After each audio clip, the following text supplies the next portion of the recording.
Kapag minamalas ka nga naman, oh. Buwisit! Ano bang nangyari, ha? Bakit ka nagagalit? Isa ka pa eh! Saan magaling yung binigay mong pera kanina, ha? Ibinayad yun sa akin sa paglilinis ko ng bahay ni Aling Alde. Kaya naman pala luma ang pera na parang galing pa sa baul. Galing pala sa matandang hukluba na yon. Kaya akong minalas eh. Kasalanan mo to! Hindi ka naman kasi nagtatanong sa akin. Basta mo nalang kinuha sa akin ang pera. Nangangatwiran ka pa talaga, ha?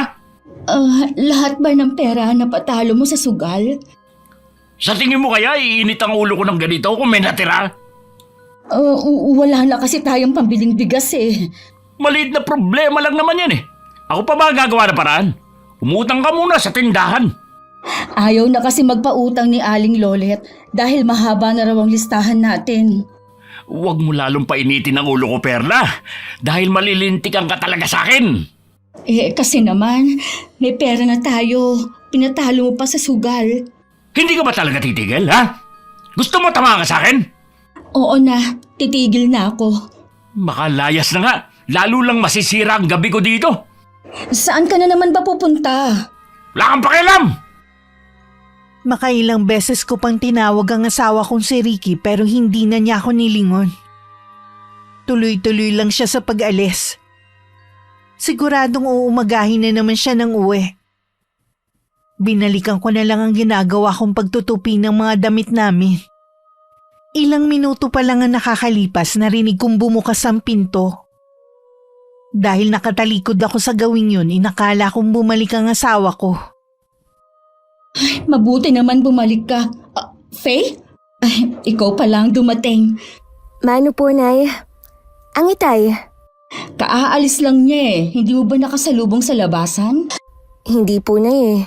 Hindi ko nga alam kung saan siya pupunte. Gabi-gabi na lang siya umaalis tapos umaga na kung umuwi. Teka, bakit nga pala umuwi ka ngayon? Akala ko ba sa isang linggo ka pa uuwi dito sa atin? Iniisip ko po kasi kayo. Baka wala na kayong panggastos dito sa bahay. Ang totoo nga niyan, hindi pa ako nakakasaing. Wala kasing bigas eh. May dala po akong bigas dito, tsaka mga delata galing kay Ate Ira. Bakit nga pala hindi mo kasama ang kapatid mo? Busy po sa trabaho kaya ito na lang ang ipinadala niya sa akin. Salamat ka mo sa padala niya ha kapag bumalik ka sa kanya. Sasabihin ko po kay ate. May dala po akong lutong ulam dito. Kanin na lang po ang kulang. Ako na ang bahalang magsaing. Maupo ka na lang dyan. Alam kong pagod ka sa biyahe Malayo-layo din ang pinanggalingan mo Nay, nagsusugal pa rin po ba ang itay? Minsan lang nak. Wala naman kasi siyang trabaho Ako naman, pa-extra-extra lang kapag merong magpapalinis ng bahay at magpapalaba. Ayaw niyo pa kasing sumama sa akin Alam mo namang kailangan ako ng tatay niyo Paano kapag sinumpong siya ng hika niya? Sino mag-aalaga sa kanya? Sa tanda ba naman ni tatay, hindi pa niya kayang alagaan ang sarili niya? Mag-asawa kami ng tatay mo. May sumpaan kami sa harap ng altar na magsasama kami habang buhay. Kayo lang naman po ang tumutupad sa pangakong yan. Pero ang itay, matagal nang nakalimot sa sumpaan niyo. Kapag nag-asawa ka na, maiintindihan mo rin ako. Sa 4 kong anak, si Faye ang pinakamabait. Pangalawa siya sa magkakapatid. Pareho sila ng ate niya na nagtatrabaho na at sinusuportahan sa pag-aaral ang dalawa nilang kapatid. Nakasalukuyang nasa poder ng lola nila. Habang naghahapunan kami, sinabi ni Faye na ilang araw muna siya sa bahay. Natuwa naman ako sa sinabi niyang yun. Mas matutuwa sana ako kung dito ka na mag-uuwian. Kung tutuusin, malapit lang naman ang trabaho mo dito. Nag-iipon na po ulit kasi ako para sa pag-aaral ko Talaga palang desidido ka nang magpatuloy sa pag-aaral. Ito lang po kasi ang naiisip kong paraan para mabago ang takbo ng buhay natin Hindi naman masamang mangarap Kaya lang, masyado naman yatang matahyog ang pangarap mo makatapos. Tingnan mo nga ang ate mo, mas ginusto na lang ring magtrabaho. Nakakatulong pa siya sa mga kapatid mo. Iba naman po si ate. Pinili niya yun. Ako naman po pangarap ko talagang makatapos. At suportado naman ako ni ate sa gusto ko. Ikaw ang bahala. Sana lang regular kang nakakapagpadala dito sa amin. Sa totoo lang, hindi na kasi sumasapat ang kita ko sa pang-araw-araw na gastusin namin. Huwag po kayong mag-alala. Padadalhan ko po kayo lagi. Hindi nga lang po ganun kalaki dahil gusto ko na pong makaipon agad. Ay, lagi talagang hadlang yung kagustuhan mo mag-aral para matulungan kami ng itay mo. Dapat nga po noon pa ako nakapag-aral Kung hindi nga lang nawala yung ipon ko. Huwag mo nang balikan ang nakaraan, tapos na naman yun Hindi ko lang po kasi maiwasan na manghinayang. Mahigit 1 taon ko rin pong ipon yun. Tapos ipinangsugal lang pala ni Itay. Hayaan mo lang yun, pero lang naman yun Tsaka, hindi naman ibang tao ang kumuha nun. Yun na nga po Hindi ibang tao ang kumuha. Dahil sa ginawa ni Itay, para na rin niyang pinatay ang pangarap kong makapag-aral. Hindi naman sinasadya yun ng itay mo. Pinagbayaran naman na niya yun Kita mo nga, halos 2 linggo siyang naghirap nun dahil sa hika niya. Hanggang kailan po ba kayo magiging sunod-sunuran kay tatay? Sabi ko nga sa'yo, hanggat wala ka pang asawa, hindi mo ako maiintindihan. Marami naman pong mga mag-asawa dyan, pero hindi naman katulad nyo. Huwag mo naman akong ikumpara sa ibang tao. Iba-iba naman ang mag-aasawa. Ang punto ko lang po, bakit hindi nyo sila gayahin? Ang masasabi ko lang, hindi kami perpekto ng tatay ninyo, pero mahal namin kayo. At patawarin mo ko anak kung hindi sapat ang kakayanan namin para mapag-aral kayo. Naiintindihan ko naman po kayo. Pero sana, wag nyo nalang hadlangan ng mga pangarap ko. Oo anak, hindi na kita ko kontrahin sa gusto mong gawin sa buhay mo. Salamat po, Nay. Pangako po, kapag nakatapos ako ng pag-aaral ihahango ko kayo sa hirap. Ay salamat anak, napakaswerte ko talaga sa'yo. Aminado naman ako na malaki ang pagkukulang ko sa mga anak ko. Kaya lang sa katulad ko na hindi nakatapos dahil sabi nga ng lola nila, mas inuuna ko pa ang barkada at pakikipagnobyo noong araw. Kaya siguro wala din akong pangarap sa mga anak ko. Kinabukasan maliwanag na nang dumating si Ricky sa bahay. Hindi rin niya maitago ang pagkagulat nang madatnan si Faye sa bahay namin. Aba, may bisita pala tayo. Kailan ka pa dumating? Kagabi lang po, Tay. Mano po pala? Bakit ikaw lang ang umuwi? Abala po kasi sa trabaho si ate Sina Winwin po at Kim may pasok pa po sa eskwela. Wala na talaga kaming aasahan sa ate mo. Kung ayaw niya kamong umuwi dito sa atin, mabuti pa mag-asawa na lang kamo siya. Wala pa po sa isip ni ate ang pag-aasawa. Wala rin naman siyang silbing anak Pagkatapos namin siyang alagaan at palakihin, hindi man lang siya tumanaw ng utang na loob sa amin ng nanay niya. Siya naman po ang nagpapaaral sa 2 pa naming kapatid Dapat lang naakuin na niya ang pagpapaaral. Ayaw naman niya magbigay sa amin Hindi naman po kasi ganun kalaki ang kita ni ate. Sapat lang po talaga para matustusan ang pag-aaral ng 2. Ang tigas din kasi ng ulo niya Binibigyan siya ng pagkakataon na guminhawa ang buhay niya. Ano ginawa niya? Tumakas! Hindi po talaga gusto ni ate na makapangasawa ang kumpare nyo. Mas matanda po sa inyo si Mang Natoy Sino po bang magkakagusto sa isang lalaki na mahigit sa kalahati ang tanda sa kanya? Hindi kasi nag-iisip yung ate mo. Palibhasa kasi mahina rin ang kukote katulad ng nanay niyo. Huwag naman po kayong magsalita ng ganyan. Oo, bakit? Totoo naman Imbis na sana maganda ng buhay natin, hanggang ngayon isang kahig at isang tuka pa rin tayo. Huwag niyo naman pong iasa kay ate ang pag-angat ng buhay natin. Dapat nga po kayo ang gumagawa ng paraan kung paano tayo giginhawa Ano ka mo? Faye, anak, yung inuutos ko sa'yo, puntahan mo na si Aling Alde sa kanila. Sige po, Nay. Aalis po muna ako. Ikaw naman, Ricky. Bakit kasi kailangan mo pang ungkatin ang nakaraan? Tapos naman na yun Nabara ka tuloy. Sa naalala ko Mabuti na rin nga siguro na hindi na magpakita sa atin ang ate niya. Baka kung ano lang ang magawa ko sa kanya. Alam mo bang hanggang ngayon, umaasa pa rin si paring Natoy sa anak natin. Ano nga ang gagawin natin kung ayaw ni Ira? Dapat kasi noon pa, binantayan mo para hindi nakaalis. Hindi ko naman kasi alam na maglalayas ang anak natin Dati naman kasi masunurin siyang bata. Hindi man lang nag-iisip na mapapaganda ang buhay niya at maging tayo. Oh, siya, tama na yan. Sigurado, hindi ka pa kumakain. May ulam pa sa kusina. Mag-almusal ka na muna. Ay, mabuti pa nga. Umiinit lang lalo ang ulo ko kapag gutom ako eh. Pagkatapos kumain, natulog muna si Ricky. Nagtataka naman ako kung bakit hindi pa bumabalik si Faye. Malapit na magtanghalian nung dumating siya. Bakit ngayon ka lang? Pasensya na po, Nay. Napadaan lang po sa bahay ng kaibigan. Hindi po ako agad pinakawalan ni na Jovi eh. Nasabi mo ba kay Aling Alde yung pinapatanong ko? Opo, sa Sabado at Linggo daw po. Maglalaba kayo at maglilinis. Salamat naman kung ganon. May inaasahan akong trabaho. Buti po nakasundo niyo ang matanda na yun, oh. Di ba po, masungit po yun? Oo, pero napagtsatsagaan ko naman kasi ang ugali niya. Ang mahalaga naman sa akin, kumita ng pera. Sa bagay nga po. Ay, oo nga pala, Nay. Alam niyo ba na malaki pala ang utang ni tatay kay Mang Rudy? Sinong Mang Rudy bang tinutukoy mo? Isa lang kasi ang kilala ko yung may-ari ng sabungan sa bayan. Siya na nga po, Nay. Paano naman magkakaroon ng utang sa kanyang itay mo, ha? Hindi nga sila magkakilala. Baka naman namali ka lang ng pakinig. Hindi po ako nagkamali lang. Malaki po talaga ang utang ni Itay sa kanya dahil sa sabong. Hindi naman marunong magsabong ang itay mo. Tsaka malaki ang taya sa mga ganon. Tongits at kwaho lang ang nilalaro ng ama mo. Malay po natin, natuto na rin siyang magsabong. Kung may utang na po siya kay Mang Rudy, malamang matagal na po siyang nagsasabong.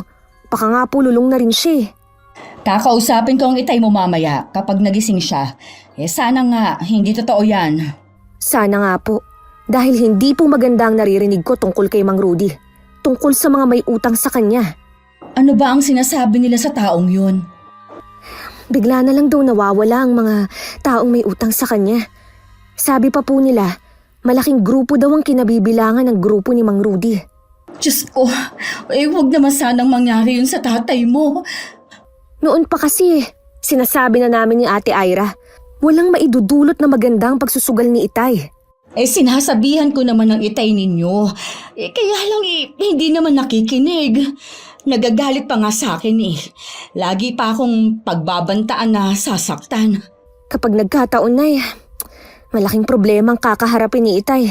Pati tayo sigurado na madadamay. Huwag ka muna magsalita ng tapos. Hintayin muna natin na makapagpaliwanag ang itay mo. Teka nga lang, titingnan ko kung gising na siya. Sinilip ko sa kwarto si Ricky na tanging lumang kortina lang ang nagsisilbing tabing. Nakadapa siya at tumihilik pa. Nag-aalalang tinitigan ko siya bago ako tumalikod. Nung tanghalian tuloy hindi ako makakain ng husto. Laman ng isip ko ang tungkol sa sinabi ng anak kong si Faye. Hapon na magising si Ricky. Mabuti naman, nagising ka na.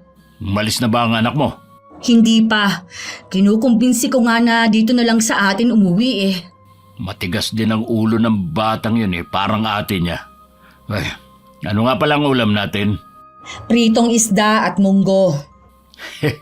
Mabuti meron tayong matinong ulam ngayon. Sana laging ganito. Ricky, meron sana akong gustong itanong sa'yo. Tungkol saan? Totoo bang nagsasabong ka rin? Ha? Paano mo nalaman ang tungkol sa bagay na yan? Hindi na mahalaga kung paano ko nalaman. Magsabi ka nga ng totoo. Malaki daw ang pagkakautang mo kay Rudy. Totoo ba? Ay, huwag kang mag-alala. Mababayaran ko rin siya.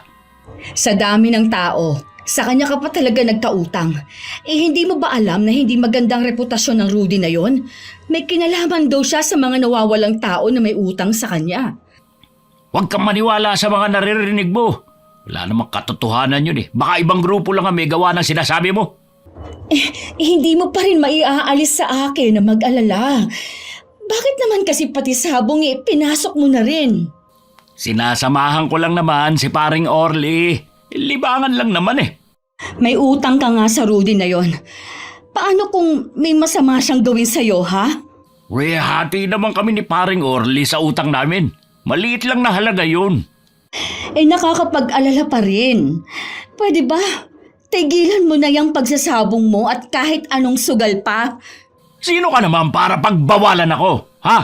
Wala kang pakialam sa bisyo ko. Nag-aalala lang naman ako sa'yo eh. Kapag nagkataon, madadamay pati kami ng mga anak mo. Pambihira ka naman, Perla. Kung ano-ano na agad ang pumapasok sa utak mo. Malis ka nga muna sa harapan ko. Nalibadbaran ako sa'yo. Baka mawalan ako ng gana kumain. Baka hindi ko malunok tong kanin at ulam. Sana naman, sa pagkakataong ito, makinig ka naman sa akin. Oo na! Kapag nabayaran ko na yung utang ko, hindi na ulit ako magsasabong. Siguro naman, titigilan mo na ako niyan. Duda pa rin ako sa sinabi na yun ng asawa ko. Alam kong lulong na siya sa sugal kaya hindi niya agad mahihinto ang ginagawa niya. Nang sumunod na araw naman umalis na si Faye. Kami na lang ulit mag-asawa sa bahay. Mabuti na lang kinuha na akong regular na tagalaba at tagalinis ni Aling Alde. Ito na nga pala ang bayad ko sa'yo sa 2 araw. Maraming salamat po, Aling Alde. Malaking tulong po ito sa akin. Kung hindi nga lang ako naaawa sa'yo hindi kita kukunin para maglaban ng mga damit at maglinis itong bahay ko. Tatanawin ko pong malaking utang na loob itong ginagawa ninyo. Hanggang ngayon ba wala pa ring trabaho ang asawa mo? May hika po kasi si Ricky kaya hindi po makapagtrabaho. Ang mga anak mo naman, lalo na yung pangalawa mo, nag-aaral na ba siya? Umextra din kasi yun sa akin hindi ba? Sabi niya nag-iipon siya para makapag-aral. Yung 2 ko pong anak nasa lola nila. Yung si Ira at Faye po, mga nagtatrabaho na. Hindi po natuloy si Faye na mag-aral. Medyo kapos pa rin ho kasi Ganun ba? Sayang naman.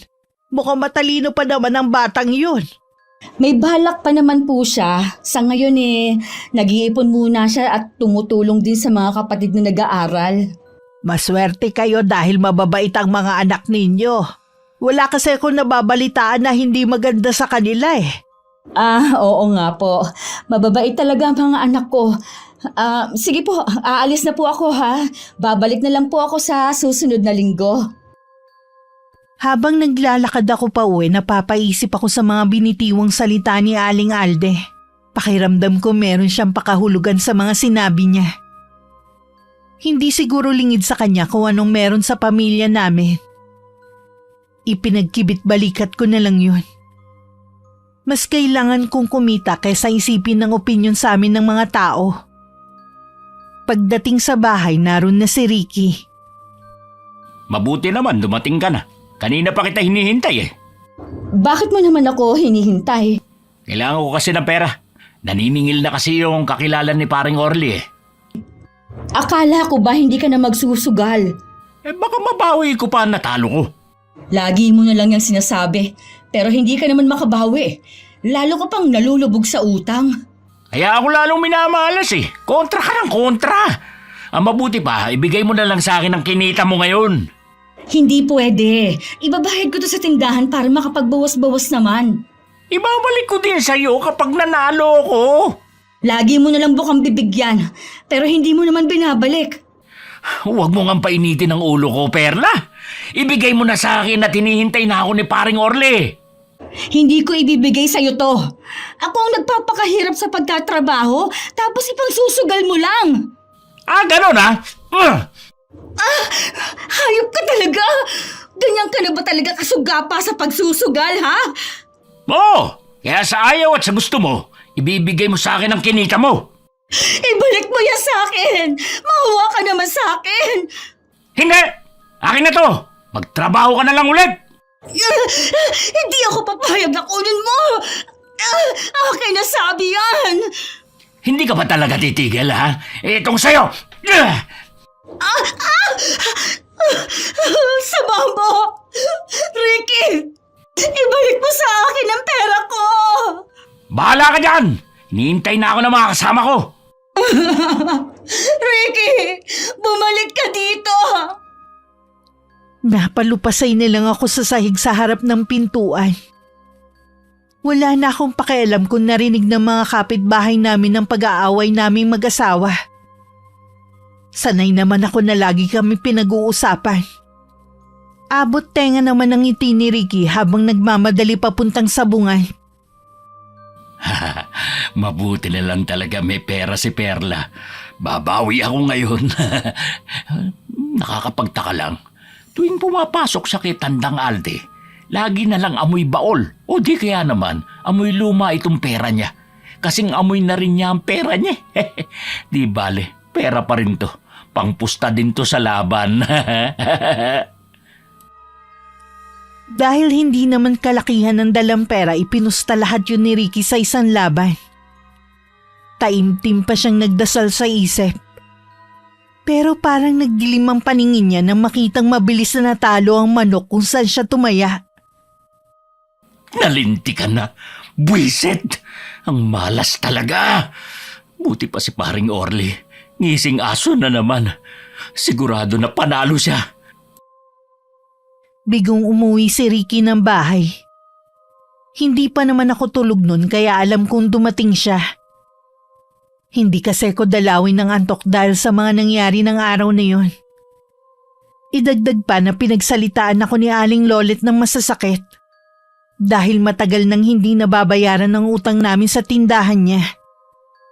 Kinabukasan nakakayaman lumapit ako kay Aling Alde. Nakakahiyaman po pero wala na po talaga akong ibang matakbuhan. Ang problema sa'yo, pinamihasa mo ang asawa mo. Akala mo ba, hindi ko alam na baon sa utang si Ricky? Kung ako ang tatanungin mo hindi na siya makakaahon pa sa kumunoy na kinasasadlakan niya. Hindi ko naman po siya pwedeng pabayaan na lang. Asawa ko po siya. May tungkulin akong damayan siya. Sa nakikita ko sa iyo mas mahalaga pa ang asawa mo kaysa sa mga anak mo. Mahalaga po sa akin ang mga anak ko. Kaya lang po, mas kailangan ako ng asawa ko ngayon. Sana naman matauhan ka na bago pa mahuli ang lahat. Mawalang galang na po. Kung hindi niyo po ako mapapahiram ng pera, aalis na lang po ako. Pahihiramin kita. Gusto ko lang kasi na marinig mo ang sasabihin ko. Baka sakaling malinawan ang isipan mo. Pasensya na po. Hanggat maaari po kasi ayokong may nakikialam sa pamilya ko. Alam mo ba, oras na humingi ka ng tulong sa ibang tao. Para mo na rin silang binibigyan ng pagkakataon na makialam sa iyo. Alam ko naman po yun. Kung meron lang po ako hindi ko magagawang lumapit sa inyo kahit na kanino. Masyado rin kasing mataas ang pride mo Gusto mong tulungan ka. Pero ayaw mong nakakarinig ng payo. Kung sakali man po na pauutangin ninyo ako, babayaran ko rin po sa inyo kapag dumating si Faye. Sige, papahiramin kita. Salamat po, Aling Alde. Pangako po, pagbubutihan ko po ang pagtatrabaho ko sa inyo. Malaki-laki ang pinahiram sa akin ni Aling Alde na pera. Alam ko na mahihirapan akong ibalik agad yun. Pero hindi ko na muna iniisip. Ang mahalaga may pambayad na ako sa tindahan. Pag-uwi ko wala si Ricky. Siguro umalis na lang nang makitang walang pagkain. Gabi na nang dumating ang asawa ko. Akala ko lasing lang siya. Nagulat na lang ako nang bigla siyang natumba sa harapan ko. Sino bang bumugbog sa'yo? Ano bang kasalanan mo sa kanila? Si paring Natoy, ang may gawa nito sa akin. May 3 siyang kasama. Ha? Bakit nila ito ginawa sa'yo? Huwag mong sabihin nangutang ka na naman sa kanya. Hindi ko maiwasang mangutang Tsaka, hindi ko naman alam na yung pinahiram sa akin na pera ni paring Orly. Galing pala sa kanya. Hindi ka man lang ba tinulungan ng kumpare mo o kahit na sinong tao doon? Hindi Kita mo nga na umuwi lang ako mag-isa dito sa bahay. Nangutang nga lang ako kay Aling Alde kanina para may pambayad tayo sa tindahan. Pinahiya ba naman ako ni Aling Lolet sa mga tao? Akala mo naman milyon na ang utang ko. May natira pa ba sa yung pera? Wala na. Ipinambayad ko na lahat sa utang. Kung may natira man, ibinili ko na ng bigas natin. Ano na gagawin ko, Perla? Nagbanta si paring Natoy na kapag hindi ako nakapagbayad sa kanya, matindi pa dito ang dadanasin ko. Yan na nga bang sinasabi ko eh. Ayaw mo naman kasing nasasabihan ka. Paano kung patayin ka niya? Kaya nga tulungan mo ko. Paano kitang tutulungan? Kita mo ngang wala rin akong regular na trabaho at may utang pa ako kay Aling Alde. May mga anak kasi tayo hindi naman maasahan, lalo na si Ira. Ano naman ang maitutulong ng anak nating si Ira? Malaki may tutulong niya. Alam mo naman na matagal nang may gusto sa kanya si paring Natoy eh. Alam mo namang ayaw ni Ira. Ayaw na nga umuwi dito eh. Gumawa ka naman ng paraan, Perla. Kapag hindi ako nakapagbayad ng utang, baka makita mo na lang akong palutang-lutang sa ilog dito sa atin. Ikaw naman kasi, matagal ko na sinasabi na tigilan mo na ang pagsusugal mo. Ipinaabot mo pa talaga na malagay sa peligro ang buhay mo. Huwag mo na nga ako sisihin. Tulungan mo na lang ako mag-isip kung paano ko mababayaran ng utang ko. Susubukan kong makahiram ulit kay Aling Alde o kahit kanino. Malaki ang utang ko, Perla. Tingin ko, hindi sapat ang mahihiram mong pera kung may makukuha ng kanga. Susubukan ko sa abot ng makakaya ko. Tingin ko kasi, ang anak lang nating si Ira makakasalba sa akin. Napatitig na lang ako kay Ricky na may halong kaba. Alam ko kasing meron siyang gustong ipagawa sa akin. Sa kabila ng nangyari sa kanya, hindi pa rin mapigilan ang paglabas niya ng bahay para magsugal. Masakit na ang ulo ko kakaisip kung paano masusolusyonan ang problema namin. Nadatnan ako sa ganung ayos ni Faye. Mabuti naman din halaw mo kami. Kumusta ang mga kapatid mo? Ayos naman po sila.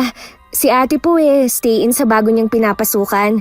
Mas malaki po kasi ang sahod niya sa bagong trabaho Kailan kaya makakauwi dito ang ate mo? Gusto ko kasi siyang kausapin Ang totoo po niyan, wala na pong balak umuwi dito si ate. Kinukutuban daw po kasi siya ng masama Ganun ba kasama ang tingin niya sa amin ng tatay niya, ha? Hindi niyo po siya masisisi. Muntik na siyang mapahamak ng dahil kay tatay. Tapos, imbis na ipagtanggol niyo siya, si tatay pa talaga ang kinampihan niyo. Hindi niya kasi naiintindihan. Gaganda kasi ang buhay niya kay paring Natoy. Matutulungan pa niya ang tatay niyo. Sa paraan niyo kasi parang ibinebenta niyo na si ate. Maawa naman po kayo sa kanya. Anak, may malaking problema ang itay mo ngayon.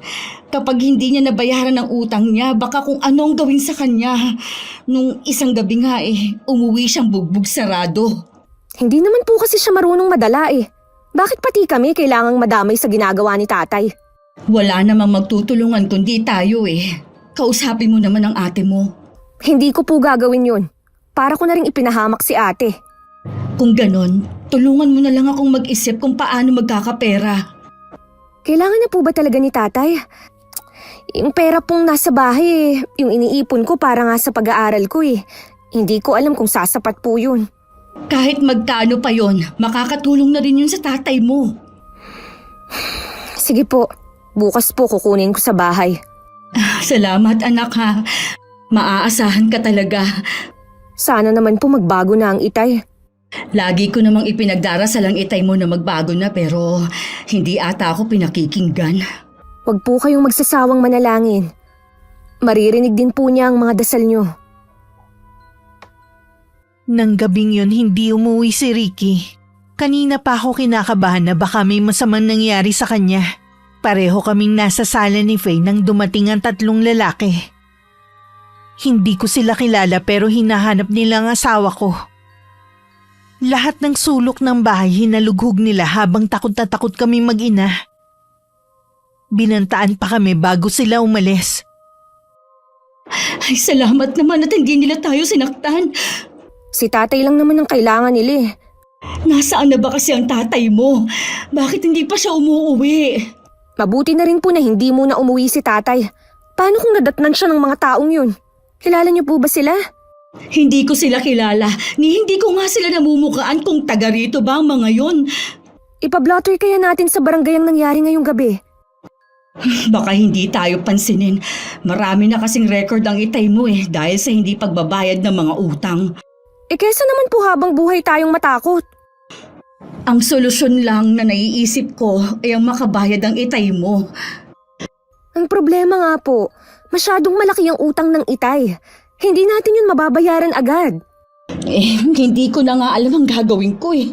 Siguro kapag dumating ang itay mo, yayayain ko siyang umalis sa kami sa lugar na to. Baka ako pang maunang mamatay sa kanya. Halo-halo na ang nararamdaman kong takot at pag-aalala ng mga oras na yun. Hindi rin ako nakatulog nung gabing yun.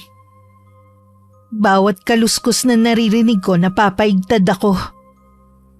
Kinabukasan, nadatnan ko na si Faye na tulalang nakatingin sa kawalan. Hindi pa ba dumarating ang itay mo?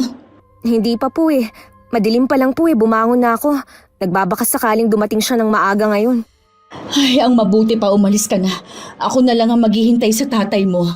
Aalis po ako, pero babalik din po ako agad. Kukunin ko lang yung perang naipon ko. Pasensya ka na anak kung pati ikaw nadamay sa problema ng tatay mo. Sabi niyo nga po, pamilya na tayo. Tutulong po ako sa abot ng makakaya ko. Sana lang po, Nay, huwag niyo nang pilitin si ate na gawin ang gusto niyo. Maawa na po kayo sa kanya. Oo anak, hindi na. Aalis ka na ba ngayon? Opo, hinihintay ko lang po kayong magising. Mag-iingat ka ha. May kumakatok anak sa pinto. Baka ang tatay mo na yan. Ako na lang po ang magbubukas. Sana naman ang itay mo na yan. Tay! Buti umuwi na kayo. Bakit ang tagal niyong buksan? Ay, mabuti naman nakauwi ka na, Ricky. Kagabi pa kami nag-aalala sa'yo. Nandun kasi ako sa bahay ng kaibigan ko. Kahapon kasi, habang naglalaro kami ng baraha, may tumimbre sa akin na parating daw mga tauhan ni Mang Rudy. Mabuti na nga lang, nakaalis kagad ako. Sila nga yata yung nagpunta dito kagabi. Mabuti na nga lang, hindi kami sinaktan ng anak mo. May nagpunta rito kagabi. Oo, nagbanta pa nga. Kailangan mo daw makipagkita sa kanila at bayaran ng utang mo. Anak nang, saan naman ako kukuha ng mahigit kalahating milyon? Ano, Tay? Ganun kalaki ang utang niyo? Sa iisang tao lang ba yun? Oo anak, ganun kalaki ang utang ko kay Mang Rudy. Hindi ko naman kasi alam na malululong ako sa sabong na yan eh. Tay naman, saan tayo kukuha ng ganun kalaking pera? Kahit ibigay ko sa inyo ang ipon ko, barya lang yun sa utang nyo. Kaya nga baka pwede niyong kumbinsihin ng ate Ira mo na pumayag na sa gusto ni paring Natoy. Kapag pumayag siya, handang bayaran ni pare ang mga utang ko at kakalimutan na rin niya ang utang ko sa kanya. Kayo ang may utang. Dapat kayo ang gumagawa ng paraan. Wala na nga akong maisip na paraan. Mabuti pa nga siguro mamatay na lang ako. Total wala naman kayong pakialam sa akin eh. Huwag mong sabihin yan, Ricky. Hindi ko kakayanin kapag may masamang mangyari sa'yo. Doon na rin ako pupunta. Kung hindi papayag ang anak mo. Pero hindi ako makahinga. Faye, inaatake ng hika ang itay mo. Kunin mo ang gamot niya sa kwarto, dali! Natataranta namang sumunod si Faye. Noon lang ulit sinumpong ng hika si Ricky. Gusto ko sana siyang dalhin sa ospital pero tumanggi siya. Magpapahinga na lang daw siya. Noong araw ding yun, pinuntahan ko si Ira. Pumayag ka na, anak. Kung kinakailangan lumuhod ako sa'yo, gagawin ko. Bakit niyo ba ginagawa sa akin to? Lumayo na nga ako eh. Pinuntahan niyo pa ako rito. Hindi ka ba naaawa sa tatay mo? Pwede siyang mamatay. Kasalanan naman niya lahat. Bakit kailangan ako magbayad? Huwag mong kalilimutan, ama mo pa rin siya. Utang mo sa kanya kung bakit ka nabubuhay ngayon. Bakit? Ginusto ko man na mabuhay? Hindi naman ah. Lalong hindi ko ginusto na kayo ang maging magulang ko. Kung pwede sanang pumili, hindi kayo ang gugustuhin ko. Pareho kayong walang kwenta. Huwag mo kong masigaw-sigawan. Anak lang kita. Kahit paulit-ulit mo akong saktan. Hindi na magbabago pa ang pagtingin ko sa inyo ng Itay. Hindi nyo na nga kami nagawang alagaan.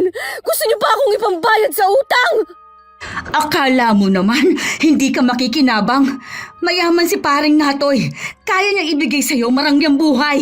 Hindi ko kailangan ng pera niya kung galing naman sa masama. Gaga! Pera pa rin yon. Hindi na mahalaga kung saan galing.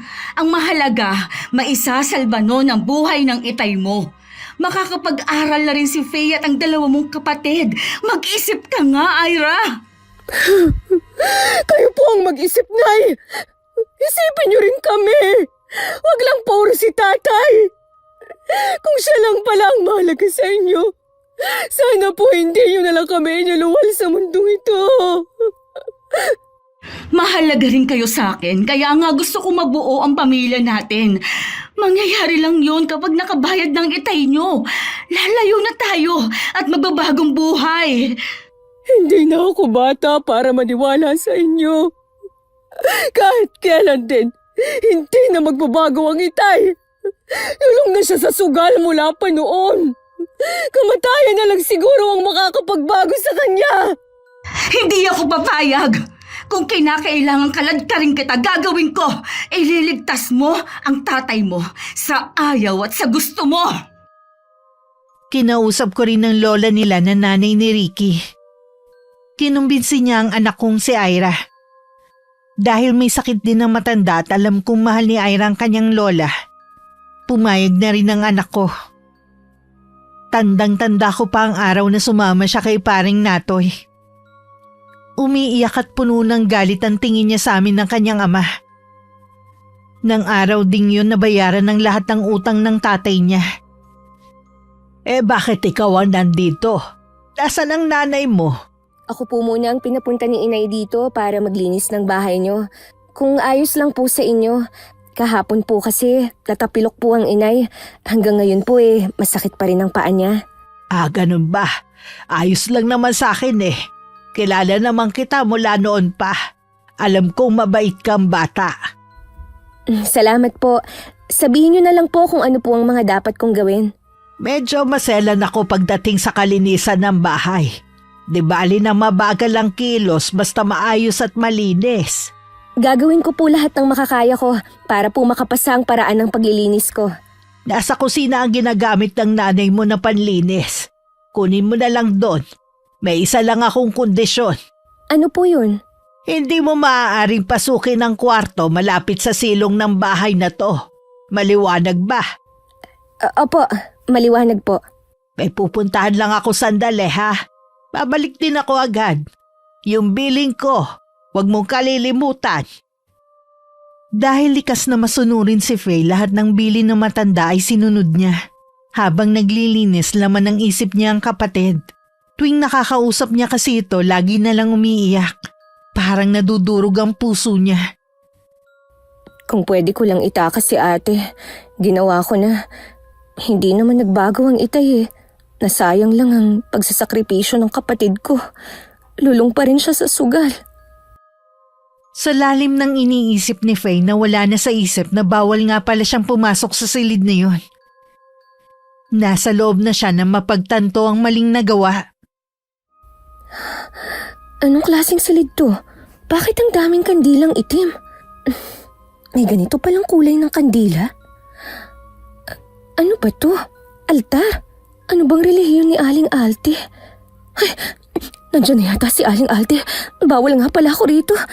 Makalabas na nga. Si Aling Alde nga ang dumating. Tingin naman ni Faye walang nahalata sa kanya ang matanda.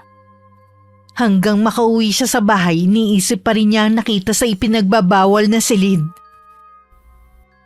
Napagod ka siguro sa paglilinis sa bahay ni Aling Alde. Kanina ka pa kasi tahimik dyan eh. Ganon din ako nung unang araw na naglinis ako. Ay, ang laki ba naman ng bahay niya? Mabuti na lang po nakapasa ang paglilinis ko sa kanya. Siguro naman ilang araw pa gagaling na rin tong pa ako. Sayang rin kasi yung kay Aling Alde. Kaya nga, ikaw munang ipinalit ko. Baka mamaya makahanap siya ng iba. Sa bagay, wala namang tatagal sa kanya. Napakasuplada at napakasungit ba naman? Nay, di ba merong bulong-bulungan tungkol kay Aling Alde? Totoo kaya yun? Na ano? Baka daw mangkukulam ang matandang yon? Dati naniniwala ako pero mula nang nakapaglinis ako sa kanya, hindi na ako naniniwala sa sabi-sabi. Di ba? Sa kanya ka kumukuha ng mga pwedeng ibenta sa junk shop noon? Opo, kanina lang naman ako nakapasok sa bahay niya. O di ba? Wala naman kakaiba. Luma na nga lang talaga. Pati mga gamit kasing tandaan na rin niya. Isa nga po yun sa napansin ko kanina habang naglilinis ako. Tsaka, yung isang kwarto, bawal daw pong pasukin. Oo, bawal nga talaga. Minsan nga, tinanong ko, nagalit lang sa akin. Ayaw raw niya na maraming tanong. Kapag daw sinabi niyang bawal pasukin, sumunod na lang. Huwag mong sabihing pinasok mo. Hindi po, Nay. Ayoko naman na masira ako kay Aling Alde. Tama yan, anak. Wala nang nagtitiwala sa atin dito Tingin ng mga tao sa atin sobrang sama na. Dahil po ba sa nangyari kay ate? Oo, binenta daw namin ang itay mong kapatid mo. Kung makahusga naman, akala mo mga may alam sa nangyari. Totoo naman po ang sinasabi ng mga tao Pati ba naman ikaw, Faye? Kumakampi sa mga taong yan? Sa tingin nyo, ano ang tawag sa ginawa nyo kay ate? Pinilit nyo siyang makisama sa taong hindi naman niya gusto. Kapalit ng utang ni tatay. Hindi naman nagbago ang itay Mas lalo pa siyang nalulong dahil meron siyang pinagkukuhanan. Hindi lang naman para sa tatay ninyong ginawa namin. Para din sa ate mo. Ang ganda na ng buhay niya ngayon Hindi na niya kailangan magpakakuba pa sa pagtatrabaho. Tuwing kausap ko si ate, lagi siyang umiiyak. Ilang beses din niyang sinabi na mabuti pang mawala na lang siya. Sabi niya lang yon. Masasanay rin siya sa buhay niya ngayon. Sana nga po, dahil kapag may masamang nangyari kay ate, hindi ko mapapatawad ang itay at maging kayo. Nasundan ko na lang ng tingin si Faye habang palabas ng bahay. Nakakaramdam din naman ako ng usig ng konsensya dahil sa ginawa ko kay Ira. Pero pakonsuelo ko na lang na iligtas ko naman ang asawa ko. Madalas ba kayong nagkikita ng paring natoy mo? Paminsan-minsan. Bakit mo naitanong? Itatanong ko sana ang tungkol kay Ira Hindi ko na itatanong Ay, pambihira ka naman. Hindi mo man lang tinatanong ang kalagayan ng anak nating si Ira. Abala kasi ako, kaya nakakalimutan kong itanong. Sigurado naman na maayos ang lagay niya. Tiyak na nakahiga ngayon sa pera ang anak mo. Saan ka abala? Sa pagsusugal mo? Akala ko ba kapag nabayaran ng utang mo, titigil ka na sa bisyo mo na yan? Hindi na naman ako nagpapatalo ng malaking halaga Kontrolado ko na ang paglalaro ko. Hindi ka ba nakukonsensya sa ginawa natin? Bakit naman? Isipin mo na lang, kung hindi natin pinilit si Ira, malamang matagal na akong nakabaon sa lupa. Hindi sana nararanasan ng anak natin ang magandang buhay. Tingin ko kasi, hindi masaya ang anak natin. Sabi kasi ni Faye, tuwing nakakausap niya laging umiiyak. Sinasabi rin daw na mabuti pang mawala na lang siya. Paano kung gawin nga yun ni Ira? Kalokohan! Hindi niya yung gagawin. Kung gusto mo, dalawin mo ka na paring natoy. Alam mong galit sa akin ang anak mo, kaya nahihiya rin akong humarap sa kanya. Magpasama ka kay Faye kung nahihiya ka mag-isa. Pero... At saka na nga tayo mag-usap. Gusto ko munang magpahinga. May lakad uli ako mamaya. Mula nang sabihin ni Faye ang tungkol sa kapatid, hindi na ako matahimik. Kaya naman nang hindi na ako makatiis, nagpasama na ako sa kanya. Sa kabilang barangay lang naman sila nakatira. Sa isang di kalakihang bahay. Nakailang katok muna si Faye bago binuksan ni Ira ang pintuan. Ira? Ate, anong nangyari sa'yo? Kaninong utang na loob ko ang pagdalaw niyo sa akin? Pasok kayo sa muntikong palasyo. Anak, sino may gawa niya sa'yo? Bakit puro pasaka at paso ba yan ng sigarilyo? Sinasaktan ka ba ng hayop na mangnatoy na yon? Oo, mula nang magsama kami. Kung gaano kapangit ang itsura niya, ganun din kapangit ang pag-uugali niya. Bakit hindi ka nagsusumbong? Sana sinabi mo sa amin. Ano ka mo, Nay? Magsumbong? Tanga ka pala eh! Ikaw ang dahilan kung bakit nasa ganito akong kalagayan ngayon. Anak, hindi ko naman kasi alam na sasaktan ka ni Paring Natoy. Kung alam ko lang, hindi ko na sana ipinilit na sumama ka sa kanya. Tama na, Nay! Kahit ano pang sabihin mo ngayon, hindi mo na may babalik ang nakaraan. Ang mabuti pati, mag-impake ka na. Isasama ka na namin paalis. Baka naman magka-problema tayo kay Paring Natoy kung isasama natin ang ate mo. Nay naman! Yun pa ba ang iisipin nyo?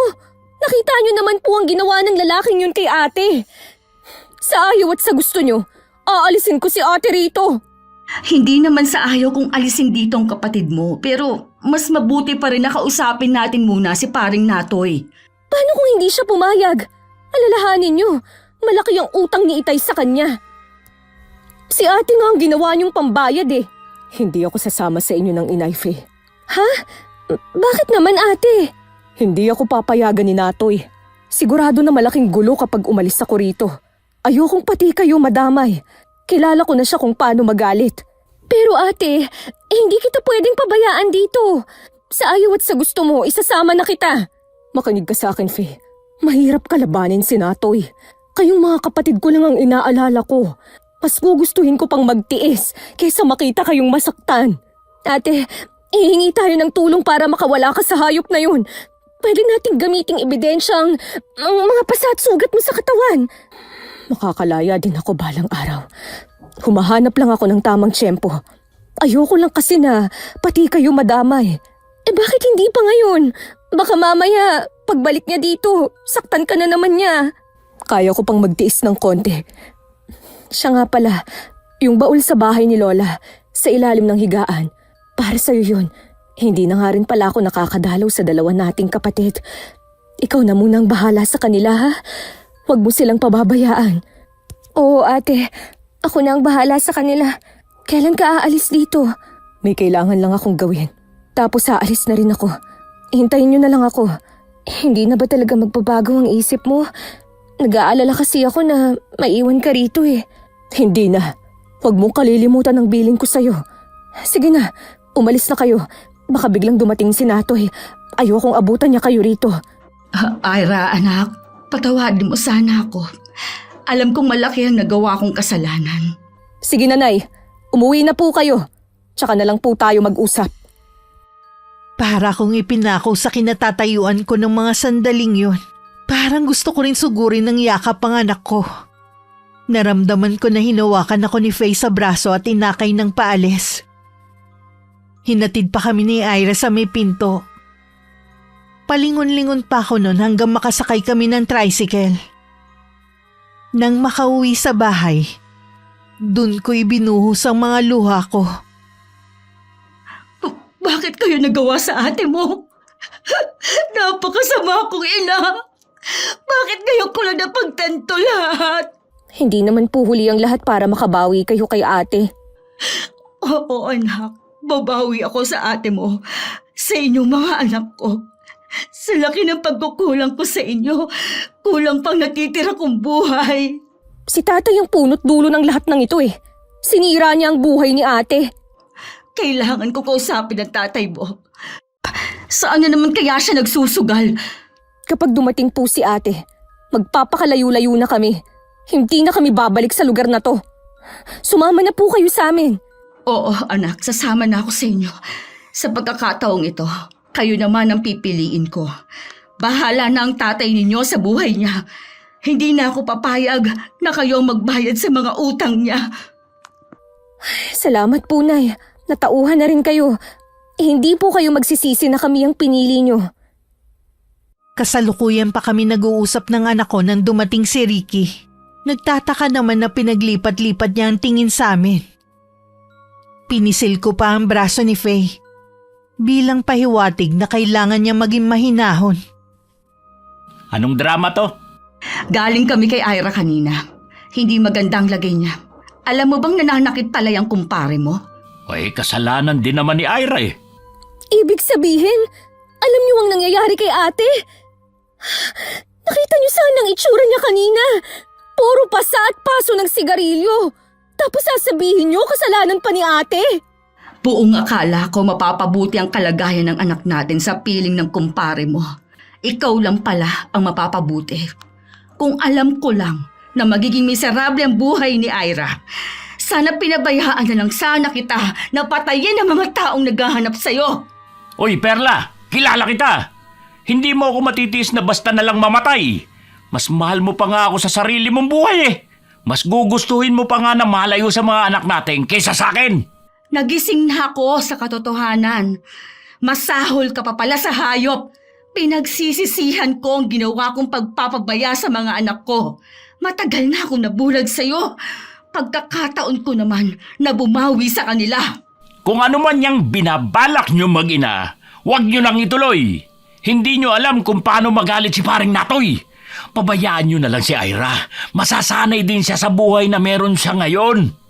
Masasanay sa pananakit ng demonyong yon? Palibhasa magkasimbalahibo kayo ng kumpare mo. Pareho kayo ng likaw ng bituka. Hindi ako papayag na magtagal pang pagmamalupit niya sa anak natin. Bakit? Anong gagawin mo, ha? Kung ako sa'yo, magbago ka na kung ayaw mo madamay. Huwag mo akong tinatakot. Hindi mo ko kaya kahit magsama pa kayo ng anak mong lambutin. Lumayas ka dito! Hindi ka namin kailangan! Wala kang karapatan na palayasin ako sa bahay na ito. May karapatan din ako rito. Wala kang karapatan sa bahay na to. Baka nakakalimutan mo. Wala kang ambag sa pagpapagawa sa bahay na to. Ako lahat ang gumastos dito dahil buong buhay mo nakasandal ka lang sa akin. Ang lakas ng loob mo para pagsalitaan ako ng ganyan. Makakatikim ka sa akin ngayon. Subukan yung saktan ng inay. Nalabanan ko kayo. Hindi ako natatakot sa inyo. Matapang ka, ha? Sige nga, subukan natin. Hindi ko na po kayo uurungan sa pagkakataong ito. Akala mo kaya mo na ako, ha? Sige, palag. Tingin mo hindi kita papatulan? Bitiwan mo ang anak ko kung ayaw mong ibaon ko sa katawan mong kutsilyong hawak ko. Lumayo ka sabi sa anak ko. Perla, ilayo mo sa akin yan. Anak mo naman ang naunang naghamon eh. Umalis ka dito sa bahay namin. Huwag ka na ulit babalik. Oras na tumuntog ka ulit dito. Ako mismo ang tatapos sa buhay mo. Alam kong nasulsulang ka lang ng anak natin. Lalambot din ang puso mo sa akin. Umalis ka na sabi. Alis! Iwinasiwas ko sa harapan ni Ricky ang kutsilyong hawak ko. Nahintakutan naman siya sabay karipas ng takbo. Isinara naman ni Faye ang pinto. Tsaka ako naman binitiwan ng kutsilyo sa kamay ko. Niyakap naman ako ng mahigpit ni Faye. Hindi ako makapaniwala na sa unang pagkakataon naging matapang ako sa harapan ng asawa ko. Napakatapang mo pala, Nay. Ngayon lang, dahil nagising na ako sa katotohanan, hindi na uli ako papayag na maging sunod-sunuran sa tatay ninyo. Hindi ko na kayo isasakripisyo. Sigurado, matutuwa nito si ate. Ito lang naman po ang hinihintay niya eh. Ang maramdaman na mahalaga rin kami sa inyo. Kapag hindi pa rin umuwi ang ate mo bukas, pupuntahan na natin at babawiin natin siya sa lalaking yon. Opo, Nay. Magsama po tayo para hindi na makapalagang taong yon. Sana pala anak, hindi na natin siya iniwan doon. Kilala ko po si ate. Hindi rin po natin siya mapipilit na sumama sa atin. Baka din po importante ang gagawin niya. Siguro nga, mas kilala mo naman ang ate mo. Alam ko, gusto niyo nang makita si ate. Konting panahon na lang naman po, magkakasama na tayo. Kinabukasan nagmamadali kaming gumayak para mapuntahan na namin si Ira sa kanila. Kakaiba ang nararamdaman ko ng mga sandaling yun. Bakas na sa mukha ko ang pagkainip sa paghihintay na lumabas si Faye sa kwarto. Bigla naman dumating si Ricky na malungkot ang mukha. Inismeran ko lang siya. Tara na po, Nay. Baka hinihintay na tayo ni ate. Tay, anong ginagawa niyo rito? Halika na, huwag mo nang pasinin ang tatay mo. Itong susi ng bahay, ikaw na ang mag-lock. Sige po, Nay. Kay Ira ba kayo pupunta? Wala ka nang pakialam. Wala na si Ira sa kanila. Anong ibig mong sabihin wala doon si Ira? Inalis ba siya ng asawa niya? Inilayo ba? Siguro nagsumbong ka, no? Magsalita ka! Huwag kang tumungulang dyan! Wala na si Ira. Patay na siya. Ano? Kung biro man yan, binabalaan kita, Tay. Baka kalimutan ko na kayong ama ko. Sana nga masamang biro lang ito pero totoo. Nakita mismo ng dalawang mata ko na nakabigti si Ira. Nagpakamatay siya. Hindi! Hindi totoo yan! Ano ko? Susunduin ka na namin dyan! Hintayin mo kami ng kapatid mo! Ano ko? Patawarin niyo ako. Nahuli kami ni paring Natoy sa pagdating. Mainit pa siya. Dinala pa namin siya sa ospital pero binawian na rin siya ng buhay. Ate! Bakit mo ginawa yun? Sana pinilit ka na lang naming sumama. Kasalanan mo to! Ikaw ang pumatay sa anak mo! Hayop ka! Pinatay mo ang anak ko! Patawarin niyo ako. Hindi ko naman alam na aabot sa ganito. Hindi kita mapapatawad sa ginawa mo! Sana ikaw na lang ang nawala, hindi si Ira. Sana hinayaan na lang kitang mamatay noon. Hindi sana ang anak ko ang nagdusa at nawala. Umalis na kayo, Tay! Baka hindi ko mapigilan ng sarili ko. Baka kung ano pa ang magawa ko sa inyo. Wala kang karapatan na ipagtabuyan ako. Patay na ang ate mo. Dapat nga magkakasama tayo eh. Hindi ka namin kailangan. Tama ang inay. Ikaw ang pumatay kay ate. Itinulak mo siya sa kamatayan niya. Kahit na ano pa sabihin ninyo, mananatili ako sa tabi ninyo at sa kapatid mo hanggang madala siya rito sa bahay. Halos wala na akong mailuha pero patuloy pa rin ako sa pag-iyak. Sa bahay ibinuro lang labi ng anak kong si Ira. Hindi rin ako umaalis sa tabi ng kabaong niya. Hindi ko rin napapansin ang mga taong dumarating para makilamay. Nay, nandito po si Aling Alde. Nakikiramay ako sa pagkamatay ng anak mo. Alam kong walang kasing sakit. Tanggapin mo sana ang taus-puso kong pakikiramay. Salamat po sa pagpunta ninyo. Kailangan mo maging matatag para sa 3 mong anak. Kailangan ka rin nila. Napakawalang kwenta kong ina. Napakamalas sa mga anak ko sa pagkakaroon ng isang inang katulad ko. Hindi ko man lang sila naipagtanggol, lalo na si Ira. Alam ko na inuusig ka ng konsensya mo. Pero sana balang araw magawa mong patawarin ang sarili mo. Yun lang ang paraan para matahimik ang isip at kalooban mo. Hindi ko na po magagawang patawarin ang sarili ko. Gusto kong pagbayaran ang lahat ng kasalanan ko habang ako'y nabubuhay. Hiling ko pa rin na maghilom ang sugat sa puso mo. Hindi man ngayon, pero balang araw. Wala sa loob ko na sinuyod ng paligid. Maraming tao ng mga sandaling yun. Hindi ko lang alam kung dahil sa anak ko kaya sila nandito. O dahil sa sugal na inilagay ni Ricky. Gusto pa sana ni paring Natoy na 1 linggo pa bago ihatid sa huling hantungan si Ira. Pero hindi ako pumayag. Wala kang karapatang magdesisyon sa burol ng anak ko. Hindi kayo mag-asawa ni Ira. Perla naman. Nagmamagandang loob lang naman si paring Natoy eh. Magsama kayo ng kumpare mo. Baka akala nyo'y nakalimutan ko na ang ginawa ng lalaking yan sa anak natin. Umalis na kayong dalawa. Huwag niyong dadalhin ang mga pasugalan niyo sa burol ng anak ko. Hindi mo kailangan magwala. Nakakahiya sa mga tao. Ako pa ba? Ha? Ang mahihiya? Dapat kayo ang mahiya. Ang kakapal na mga mukha ninyo. Kung hindi kayo aalis, bubuhusan ko kayo ng gas at saka ko kayo susunugin. Irespeto niyo naman sana ang lamay ni ate, tay. Mabuti pa. Umalis na lang tayo, paring Natoy. Hinatid na namin sa huling hantungan si Ira.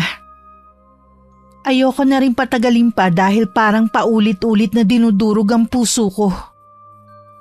Mas gusto kong magluksa ng tahimik.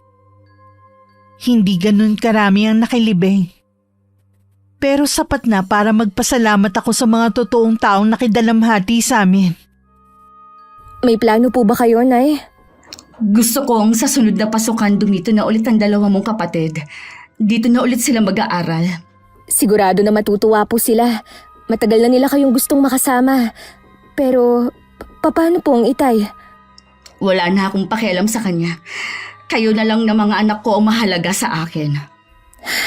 Sayang, ito pa naman ang pangarap ni Ate Ira.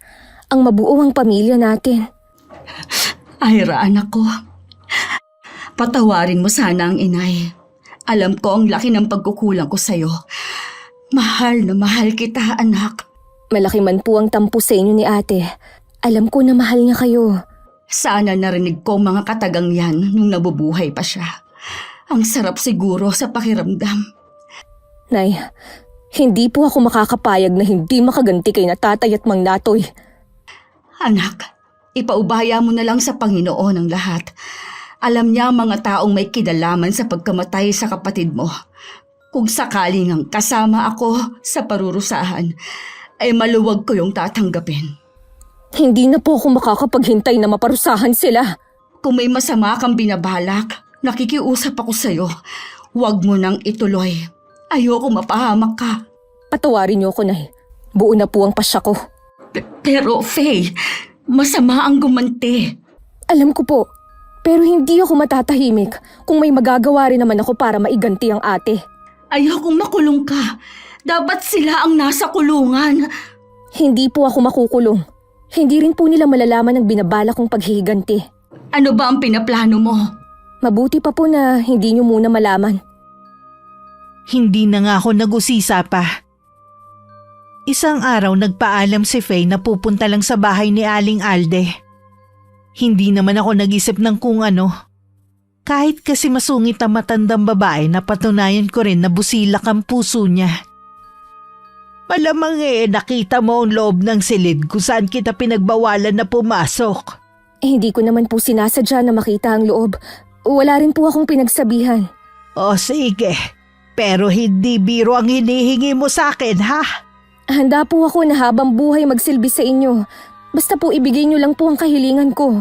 Hindi naman ako hihingi ng pabor sa gagawin ko kung sakali Ang gusto ko lang naman masiguro kung hindi ka magsisisi pagkatapos. Hindi ko nga po sila nakitaan ng pagsisisi sa ginawa nila sa kapatid ko. Ganon din ang gagawin ko. Huwag mo sanang kalilimutan, ama mo pa rin si Ricky. Kahit kailan naman po, hindi siya nagpakaama sa amin Wala siyang kasing sama, kaya tama lang ang gagawin ko sa kanya. Kung desidido ka na talaga, gagawin ko na ang sinasabi mo. Kukulamin ko si Natoy at Ricky. Sana nga, huwag mo itong pagsisihan. 1 linggo nang nakakalipas nang mabalitaan namin ang pagkakasakit ni paring Natoy. Nagpapagamot daw ang lalaki sa iba't ibang doktor para malaman ang totoong karamdaman niya. Hindi ko inaasahan na pag-uwi ko may balita akong madadatnan. Saan po kayo galing, Nay? Kanina ko pa po kayo hinahanap Galing ako sa puntod ng ate mo. Dinalaw ko siya. Bakit mo nga pala ako hinahanap? Kasi po, patay na si Mang Natoy. Kanina lang umaga. Ang bilis talaga ng karma sa taong makasalanan. Sa wakas, nakaganti na ang ate mo. Mas maganda sana kung naghirap din siya gaya ni Ira. Sa tingin ko po, naghirap din siya. Hindi lang natin nakita ang pagdurusa niya. Ano ba ang dahilan ng agaran niyang pagkamatay? Nakailang doktor na daw po siya pero wala pa rin nakatuklas sa sakit niya. Hanggang sa sumusuka na raw siya ng dugo. Naubos na nga raw ang pera sa pagpapagamot Hindi kaya nakulam si paring Natoy? At kung totoo nga, dahil sa pagpapagamot niya, mas lalong napadali ang buhay niya. Kung totoong nakulam siya, tama lang po yun sa kanya. Nakalimutan ko na kung meron nga palang batas ng tao, meron din kulam para sa ating mga mahihirap. Masaya ka ba sa nangyari kay Mang Natoy? Magsisinungaling ako kung sasabihin kong hindi ako masaya. Pero alam mong hindi maganda na magsaya dahil sa kamatayan ng ibang tao. Alam ko po, hindi pa rin maiibsan ng pagkamatay niya ang pagkawala ng ate. Magtapat ka nga sa akin, Faye. May kinalaman ka ba sa nangyari sa kanya? Ito ba ang sinasabi mo na igaganti mo ang ate mo? Wala po akong alam sa nangyari sa kanya. At isa pa po, hindi ako naniniwala sa ganyan. Siguro nga, sa dami ng mga ginawa niya ng masama, ang isa sa kanila ang nagpakulam sa kanya. Para ako nabunutan ng tinik sa pagkawala ni paring Natoy. Sa kaibuturan ng puso ko, maasa pa rin ako na magbabago si Ricky. Hindi para makipagbalikan ako kundi para sa sarili niya. Kontento na ako sa mga anak ko. Wala akong kamalay-malay na si Ricky na pala ang susunod. Mas matinding parusa ang naghihintay sa iyo. Pararanasan mo ngayon ang ganti ng iyong anak. Uumpisan ko na yon. Ang litrato mo ang gagamitin ko. Ilang linggo ko na ring hindi nakikita si Ricky. Akala ko tuluyan na siyang nawalan ng pakialam sa amin. Nang bigla siyang sumulpot sa bahay. At unang napansin ko sa kanya ay ang pagbagsak ng katawan niya. Perla, wala na kasi akong mapuntahan eh. Nasaan ang mga barkada mo sa sugalan? Bakit hindi ka sa kanila humingi ng tulong? Nakikiusap naman ako sa'yo. Pangako magbabago na ako. Tanggapin mo lang uli ako rito sa bahay. Ilang beses ko nang narinig sa'yo na magbabago. Namatayan na tayo ng anak. Hindi ka pa rin nagbabago. Magbabago na nga ako. Bigyan mo naman ako ng isa pang pagkakataon. Kayo lang ang pamilya ko. Kaya ka lang naman lumalapit sa amin ngayon dahil wala na ang kumparing Natoy mo. Wala ka rin namang mapapala sa amin eh. Kung wala ka na mapuntahan, umuwi ka na lang sa nanay mo. Matanda na siya. Kailangan niya ng kasama. Uuwi na kasi ang dalawa kong anak dito sa bahay. Talaga bang wala na akong halaga sa'yo? Sa tingin mo, sa dami ng sakripisyo ko sa'yo, ni isa doon, hindi mo man lang nasuklian. Pati ang anak natin na wala nang hindi man ako nakakapagbayad sa mga pagkukulang ko. Wala na tayong magagawa. Magsisihan man tayo, hindi na natin maibabalik ang buhay ni Ira. Hindi na nga! Pero sana maiiwasan yon kung hindi ka naging suga pa sa sugal.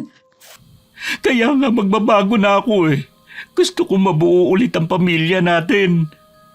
Huwag ka nang umasa pa. Wala ka ng pamilyang babalikan. Nakikiusap ako sa iyo, Perla. Huwag ka munang tumalikod. Mag-usap muna tayo. Nagmistula akong bingi sa mga pagmamakaawa ni Ricky. Masyado nang napuno ng puot ang puso ko. Akala ko umalis na siya pero nasa labas pa rin siya ng bahay namin. Naghihintay kung kailan ko papapasukin. Hindi pa rin po umaalis ang itay sa labas. Mukha din po siyang may sakit. Sinabi ko sa kanya na umuwi na siya sa nanay niya. Dahil mawawala na siya ng kasama. Oras na umuwi pa dito ang dalawa mong kapatid. Galing nga po pala ako kay Lola kahapon. Kinuha ko kasi yung ibinili ni ate. Alam niyo po ba kung ano yung laman ng baul? Pera po ang laman, Nay. Inipon po niya para pang gastos natin kung sakali na mawala siya. Hanggang sa huling sandali, kayo pa rin ang inaalala niya. Kung hindi namatay ang ate mo, nasisiguro kung magiging mabuti siyang ina balang araw. Hindi lang niya nakayanan ng kalupitan ni Mang Natoy. Sana, nandun ako sa tabi niya. Baka sakaling lumakas ang loob niya para lumaban. Habang buhay ko nang dadalhin sa puso ko ang ginawa ko sa kapatid niyo. Nakikiusap po ako sa inyo, Nay. Kahit anong mangyari, huwag niyong tatanggapin dito ang itay. Dahil kung hindi, lalayo kami ng mga kapatid ko. Hindi mo kailangan sabihin yan sa akin. Buo na ang desisyon ko na hindi na ulit tatanggapin ang itay ninyo. Baka lumambot na naman ang puso niyo sa kanya eh. Isipin niyo sana lagi ang mga masasama niyang ginawa. Nararamdaman kong hindi na magagawa pang magpatawad ni Faye sa kanyang ama.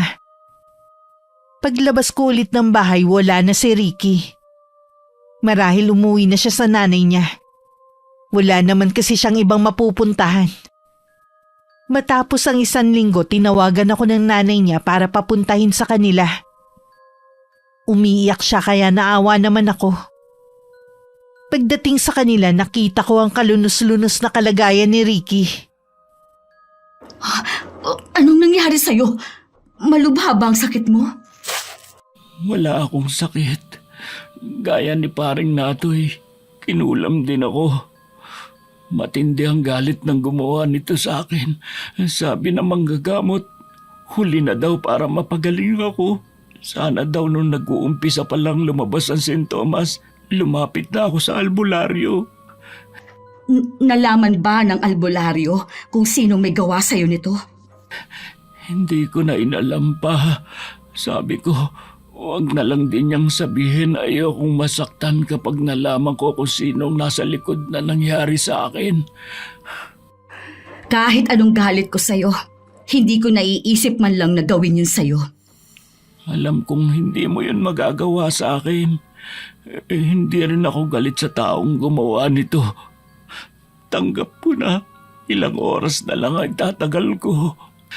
Pwede bang hilingin na dumito ka sa tabi ko? Oo naman.